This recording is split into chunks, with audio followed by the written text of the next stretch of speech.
Hey guys, Tony Denaro here. Well, it looks like we have a potential settlement between AMC and Allegheny, and I already know what the haters and the clickbaiters are going to tell you, that AMC doesn't want something exposed, or they don't want to admit that they were wrong. The simple facts are that 90+% of civil cases never make it to trial. Nobody wants to waste the time, the money, or the resources on a potentially uncertain outcome. Settlements happen 90+% of the time in these type of cases. Certainly don't make any assumptions about why the case was settled, other than AMC needs to get back to the business of raising cash.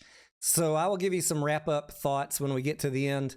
Let's get into the details. Today is Monday, April 3rd. This 8K was filed today after the market closed. The report is actually dated April 2nd, so I guess the plaintiffs and the defendants came to their agreement on Sunday, and this got filed today. Let's go through the details of this 8K, and then I've got a very quick spreadsheet to explain the numbers, because I'm sure this is going to be confusing for folks. I did check the status of the case at the Delaware Chancery Court just now, 7 p.m. Central Time, and there is no update, so it looks like Chancellor Zern has not actually made a decision on this settlement offer. Let's get right into the details of what the 8K says. It does indeed say here at the top of the 8K that on April 2nd, AMC entered into a binding settlement sheet with the plaintiffs. As you guys know, there was a shareholders meeting on March 14th for AMC shareholders to increase the number of shares authorized to 550 million, to effect a 1-for-10 reverse stock split, and to convert APE over to AMC. Allegheny had filed their lawsuit to prevent any of these items from actually being effectuated into the market. At the end of this video, I'll give a couple thoughts about why the plaintiffs and the defendants came to a settlement, but let's go through the details of this 8K first,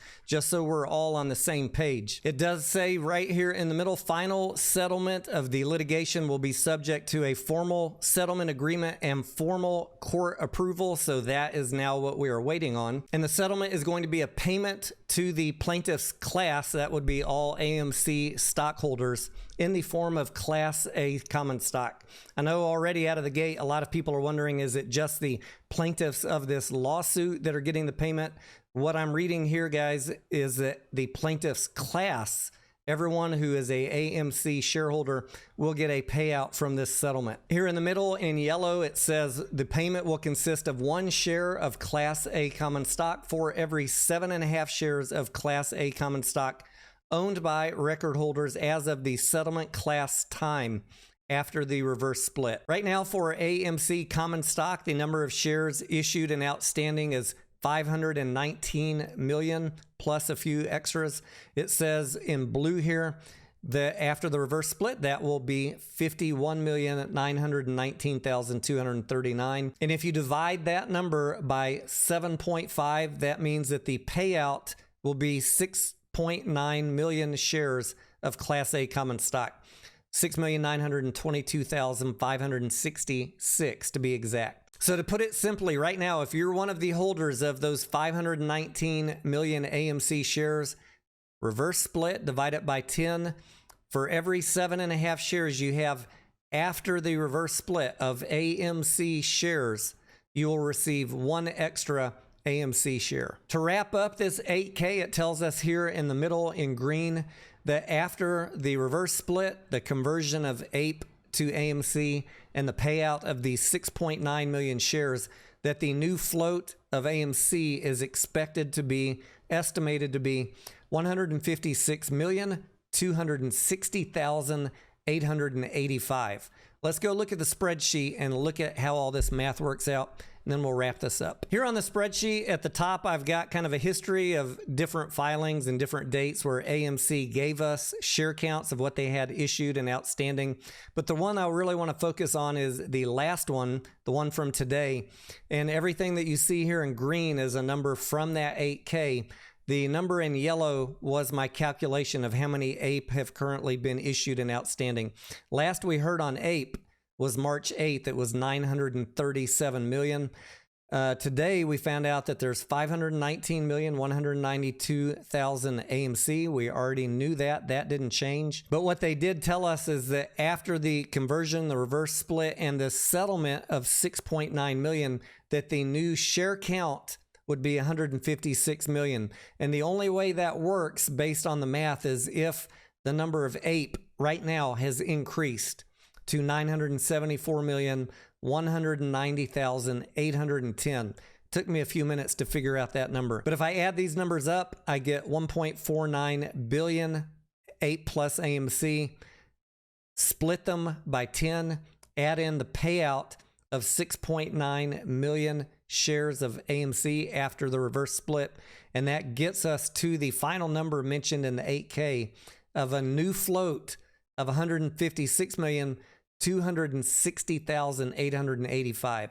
So where did this change in ape come from? Last time we heard, a month ago, it was 937 million.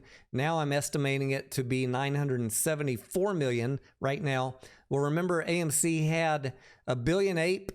That means that on March 8th, they still had 63 million that they could sell. I'm assuming based on these numbers that it looks like about 36 million additional ape have been sold since March 8th by AMC out into the market. And whatever the price is between March 8th and today, somewhere in that range, $1.45, $1.50, I don't know. We'll find out at some point, I'm sure.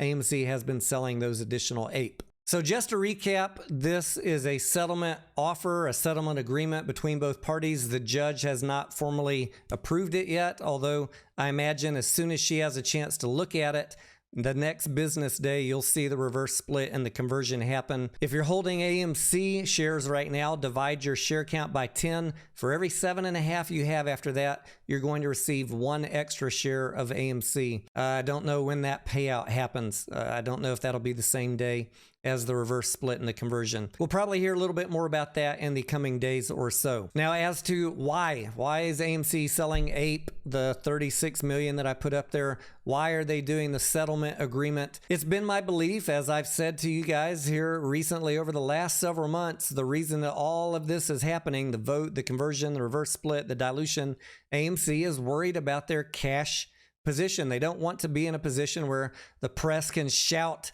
bankruptcy imminent. So they're going to continue to sell those 63 million ape as long as they can. They're going to make a settlement with the plaintiffs instead of letting this drag out for a year with zero ability to raise money. And they certainly don't want to go back to issuing more ape, billions more ape, and selling them for 62 cents a piece. It just makes no sense. So am I surprised that there was a settlement? Yes, I'm surprised. But at the same time, I've been voicing for the last few weeks, this is a bad situation for AMC to have this uncertainty about not knowing when you're going to be able to raise more cash. That was the whole point of this thing, to raise cash, to not run out. I know that movies are doing well in 2023, and AMC has retail popcorn and Walmart, and it will be other places later this year, and maybe credit cards later this year. All of that is not what the executives are looking at. They're looking at worst case scenario, what do we do if things don't work out? They're looking at how do we make sure we have enough liquidity to survive well into 2024. That means that they're probably not thinking like you're thinking, that everything is just going fantastic.